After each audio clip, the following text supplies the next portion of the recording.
Hey everybody, it's Allie Edwards and welcome back to my table for another round of Make a Page with Allie. Today I am telling the story of the girls both playing volleyball again this year, and actually Audrey's first time playing club volleyball. So I've got a couple photos of them. Jumping off point for this story was actually using these chipboard frames. These were from the Remember story kit. So I'm going to make a 2-page spread. I actually started off thinking maybe this will just be a 1-page spread. Like I hadn't even, this is all the extra, right? So focusing first just on the story, I went ahead and cropped my photos and then printed them out on my little photo printer. So I need to trim those out and put the pictures of each of them in there. And then I did my story that can fit inside of this frame here. And I went ahead with a pink background, but then I'm having darker colors because the photos have darker colors in them. So I did a black with white type on top, and then just a little bit of a highlight there on the volleyball for the win. I might change that to a different pink and reprint it, or I might leave it the same. I also have one of the die cuts from the Remember scrapbook kit. I think that I will be adding this on probably right over here. And then as I was thinking about, you know, do I want to add a second page? Obviously this is just like, this could be the page in and of itself, right? It's like a great little, you know, single page, focus on the photos. I'm not even cutting these perfect because they're going to be behind the frame. Focusing on the photos and focusing on the words. So this is a great example, or this page, the way that I'm starting it, is a great example of one where it's focused on the words in the photos. There's not a lot of extra stuff. You're potentially using things from your stash. You might have other chipboard frames, or you might just want to cut out frames too if you like the look of this. And so like I said, that could be the finished. Or if you feel like playing a little bit more, or you're wanting to, you know, use some of your supplies, or you're just, you feel like you want that second page, what I'm doing here with this one is I'm pairing this pattern paper, this is from the Tag scrapbook kit, with a pattern paper from our black and white scrapbook kit.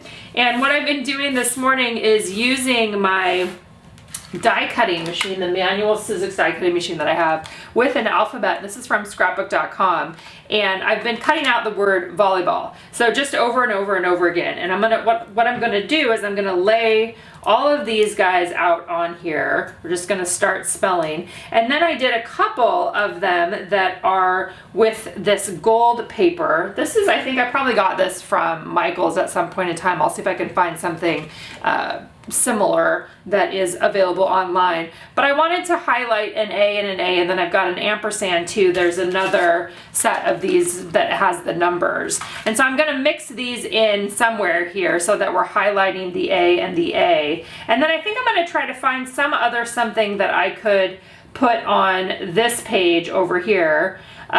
Maybe, I don't know, I gotta think about what that will be, but that could bring over this color again, right? The gold, something else. There is gold, like a gold foil. This is more of a rose gold. There is some on the frames there too. But this is my starting place. This is where I'm at. This is the most probably letters that I have done on the die cutting machine, but it was really fun. You could do this on a silhouette too, but I wanted to, one of the things I wanted to do was have a little bit of playtime with something that takes a little bit more time.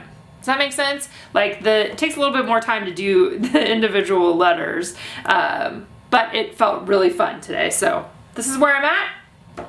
Let's work on this page. All right, so going ahead and adding on some foam adhesive to the back of the speech bubble there. That again was from the Remember story kit. And then I'm just laying out all of my letters on here to have a better understanding of where they are, where I am going to adhere them down on here. And obviously you can tell, I'm just adding them all in there, and I am having the words run down onto the next line. In this case, I chose not to have anything interacting with the edges, so I'm just trying to fit all of it on there and have it be generally evenly spaced over the whole piece of pattern paper. Okay, so you can see that I have it all laid out here. What I did is I found another die that we had offered this is many, a while ago, probably with December Daily maybe. Anyway, I had this in my collection, so I was able to cut a few stars. And so I'm just adding, I'm going to do one A because it didn't make as much sense. They're both A. It works for that. And then I can just have the little stars as the embellishments. So the big next step for me is to start adhering things down. I'm not going to worry about where the holes go on this one because this is really more of just like a fun patterny page.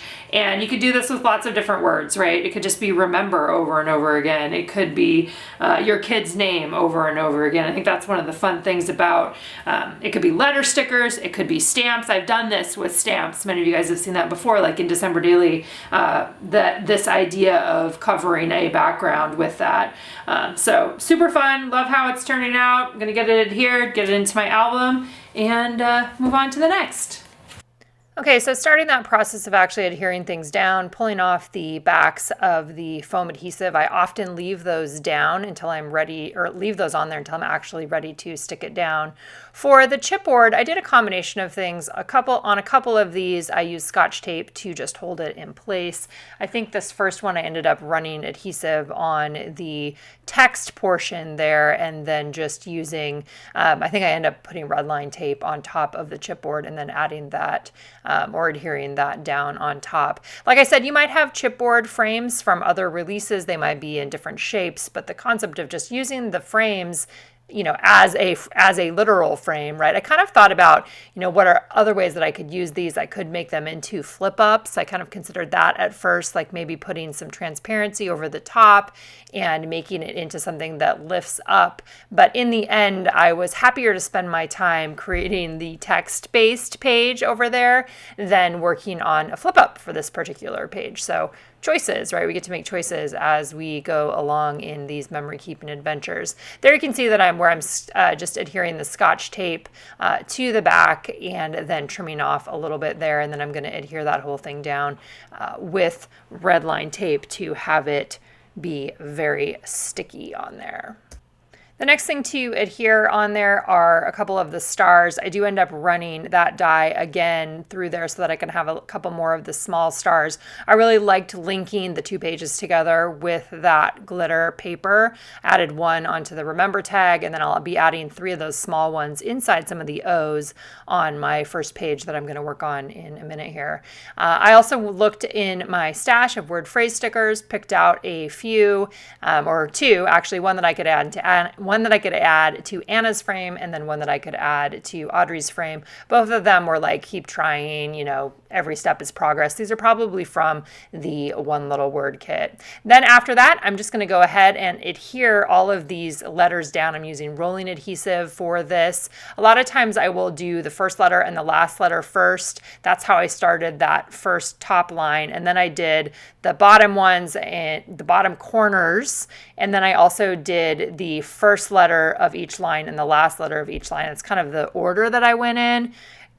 You can use a ruler if you want to help you keep everything in place. You can also do lots of different things like I talked about in the beginning, where instead of having these be die cuts, you could stamp this out. You could use letter stickers. You could use a silhouette and cut it out and then use the cutout portion as a fun stencil. Like there's just so many different things that you could do to play with type in this way. For me, this just was a fun way to play around with those dies that I purchased, I think, sometime last year. I enjoyed them. Next up, I am going to add the 6 holes that are needed to add this project into my album. I often use a page protector as the template there. I'm going to do that on both pages, again, knowing that I knew that I was going to be punching holes into some of those alphabet letters, and that was fine as well. Last thing I'm doing here, I'm adding on a date stamp because that is an important piece of the process. For me, I'm just using the date that I am actually telling this story, and then I'm going to use a little bit more rolling adhesive to add down those glitter stars, which are a little bit easier to see in real life. As always, thank you guys for being here, and we'll see you back here again soon.